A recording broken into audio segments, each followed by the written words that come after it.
Jana bwana Dar es Salaam eneo moja inaitwa Bonyokwa kumetokea na tukio la kusikitisha sana baada ya familia mke na mume kuonekana wamefariki asubuhi. Inasemekana usiku walirudi salama, dada wa kazi alipokuwa anaelezea. Walipokuwa wamerudi, yule dada wa kazi yeye akaenda ndani kulala, akaacha ile familia na watoto wao sebuleni. Asubuhi mtoto wa ile familia ambaye baba na mama walofariki alikuwa anaenda tuition. Kwa hiyo ni kawaida yake kwenda kugonga kwenye mlango wa wazazi wake ili apewe nauli na hela ya kwenda kutumia tuition. Lakini amegonga kama mara 3 hivi, hakupata msaada wowote. Yaani kagonga mlango ila hakufunguliwa.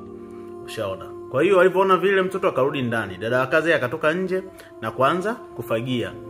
Hasa wakati anafagia, dada wa kazi akaangalia dirishani akakuta dirisha hizi aluminiums kwamba limevunjwa na nondo zile za ndani zimevunjwa pia, alafu kuna panzia lile lina damu. Yule dada alipoona vile akaingia ndani kumuita mtoto mkubwa wa ile familia aje aone. Kwa alipokuja kuona akamshauri, dada kazi akamshauri yule jamaa ambaye ni mtoto mkubwa aingie ndani akaangalie nini kilichotokea. Yeye anasema alikuwa anaogopa. Yule mtoto alipoenda ndani akakuta wazazi wake wamelala. Akatoka analia. Dada akaja akamuuliza unalia nini?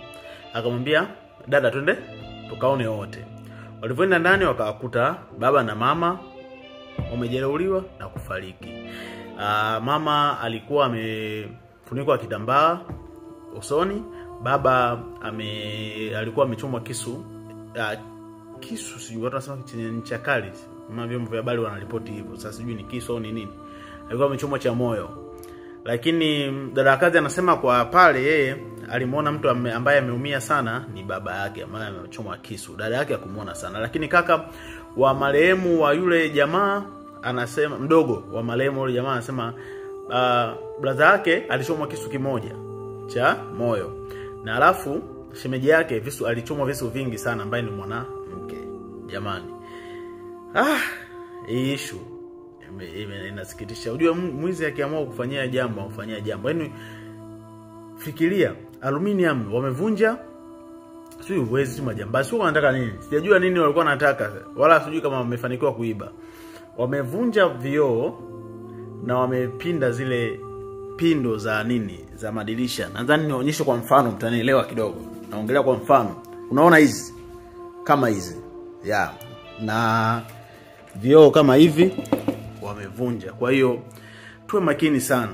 Tuwe makini sana ndugu zangu. Poleni kwa msiba wote ambao mmeguswa na hili jambo.